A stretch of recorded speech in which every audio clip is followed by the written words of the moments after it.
enough.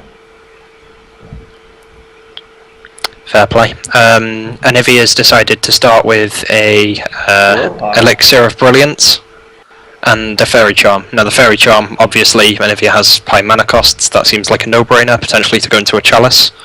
And Elixir of Brilliance, I think once you land that Q and that E combo, you'll want to throw down the Ignite, and you'll want to pop that blue pot.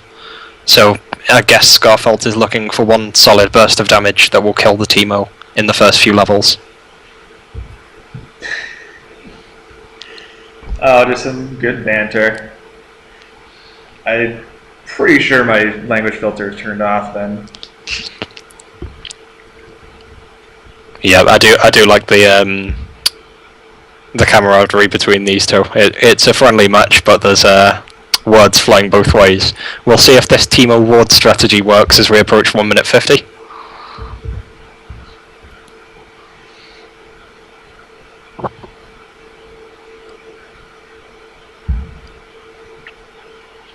Now, to understand the strategy of this ward Teemo, you've got to imagine the mind of the Anivia. The Teemo could be anywhere. The Teemo could pop out and the Teemo will deal a third of your health instantly. Yikes. Alright, he's just going to reveal himself. Not worth missing CS.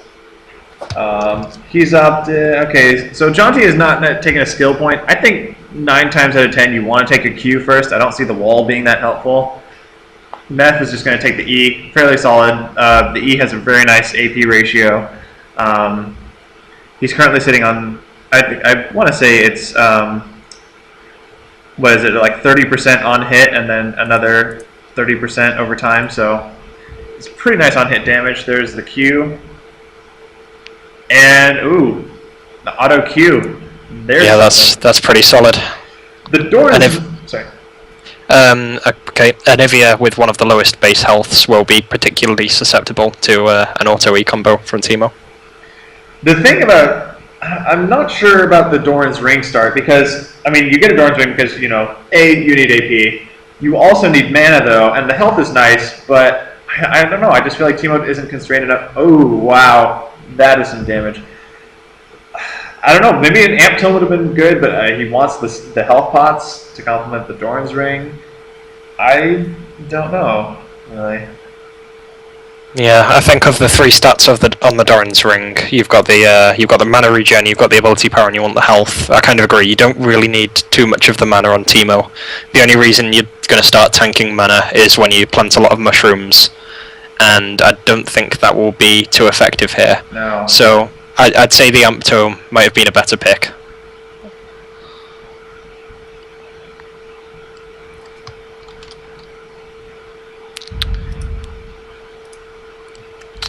Both champions now at level 4. Teemo continuing to dodge Anivia's Qs while putting down a lot of damage. Flashbacks of Triss versus Caitlyn, you reckon? Nightmarish flashbacks of Triss versus Caitlyn. I was that Caitlyn, and I lost hard. GG Ryan, if you're watching.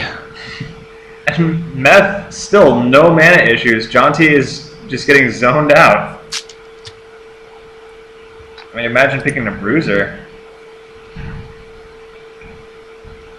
Yeah, this looks like a champion select. There we go. Oh my god. Ignite's coming out. Somebody's going down, but the egg! In before turret shot. In before minion kill.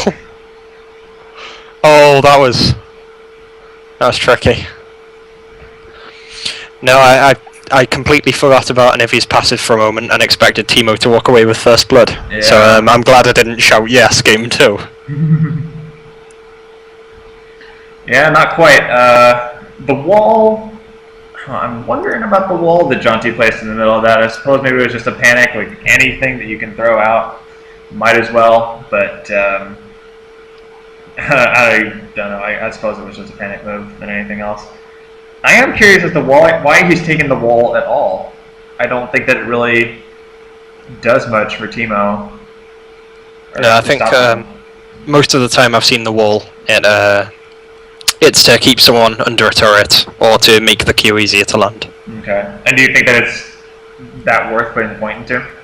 I'd say it's worth 1 point if you're going to put one into third ability at level 4. I mean, you're going to be maxing the, I think it's called Flash Frost, the E, and you're going to be throwing points in Q as well.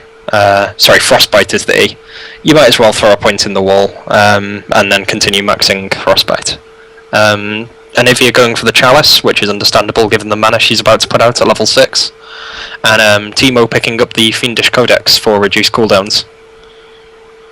I suppose the reduced cooldowns make sense. I want to say Fiendish Codex will eventually become... I mean, if it were a normal game, I would say Nash's Tooth. I believe it still builds into Nash's Tooth. The cooldown... Okay, there's the mushroom. The tower can see it, but it's just going to blow up anyways. Yeah, as you suspected, it's wave clear mushrooms, and Nivea will be able to see most of the mushrooms that Teemo plants. There's the Q. Nothing. Tower shot. Ooh, not necessarily worth for Skarfelt there. Oh, so he was planning the ER combo, where you throw the E and in midair, you drop the R. Since it only counts to see if they're chilled at the time of impact rather than at the time of cast. So another Q too far away. Teemo sidesteps it with ease. And John, sorry. I was probably about to say the same thing. That Glacial Storm probably wasn't in the best of positions. Oh, I was saying that Jaunty. I mean, he's playing a Nivea farm game, but he's still down quite a lot. And I'm sure a lot of that is just residual from the early, dominance that Meth has put on. Oh, there we go. That's the combo he was looking for, and that's the response he needs. Teemo comes up to blind him, and he responds with some damage of his own. So, he's not just going to take it anymore, because now he has a tool to make sure his E's do damage. Before, it was level 4 or 5, he didn't have the R to place. He was very reliant on the Q to land in order to see. There we go. Yeah. Now, what will be interesting, obviously Anivia is very pressured on mana, even with the Chalice that's being picked up. dignitas.MepH flashing away from the Anivia Q then.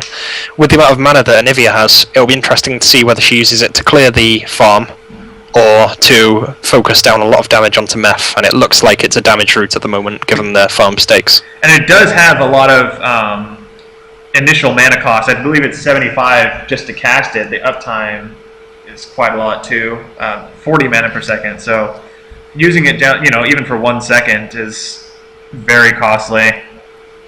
Most players are aware of the huge mana cost that Anivia comes with, but it's even longer if it's even more constrained if you're going to continually drop the ER combos, because that's 155 mana right there. So, you only get so many. And it looks like he's preparing for another point. Yep, it's a massive outlay there. There's a Teemo Shroom on the ground. I think Skarfelt will have spotted it. There's the trip. Meth can't be happy about it. And he's now almost completely zoning out Meth. The trade 1-for-1. It looks like Skarfelt's almost getting the advantage right now in these trades. Now his mana. Now I do like Chalice as an item for Anivia, because the mana regen of Chalice increases the lower your mana pool is. Oh, the flash! Where's the ignite? Not quite. He doesn't make it. I'm not sure if that was a range issue or a calculation from Skarfelt then.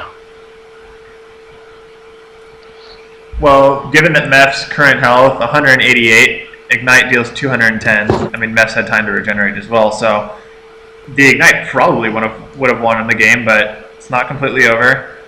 It's forced Meph back, and he's going to get some breathing room. Yep, Meph also picks up a Negatron Cloak just to mitigate the massive magic damage that Anivia is putting out. And with a lot of champions, getting either armor or magic resist can be a bit tricky. Anivia pushing down the tower. We'll see if this could be game. Oh, only about 4 hits remaining. Tower win could be right here, and Meph's going to come back. No, Meph defends the tower. And Jaunty's egg form is now up, so he doesn't have to worry too much about dying, but a lot can happen in the egg farm, especially when you're standing still and Meph can drop a shroom on you. He recalls.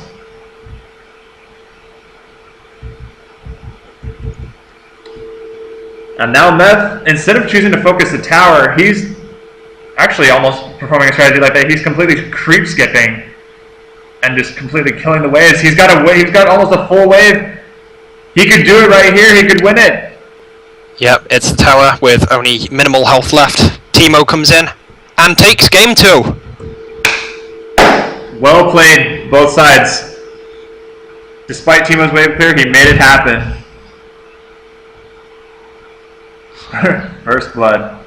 Yeah, a bit of a for Anivia there, but unlucky. Well, there's game 2.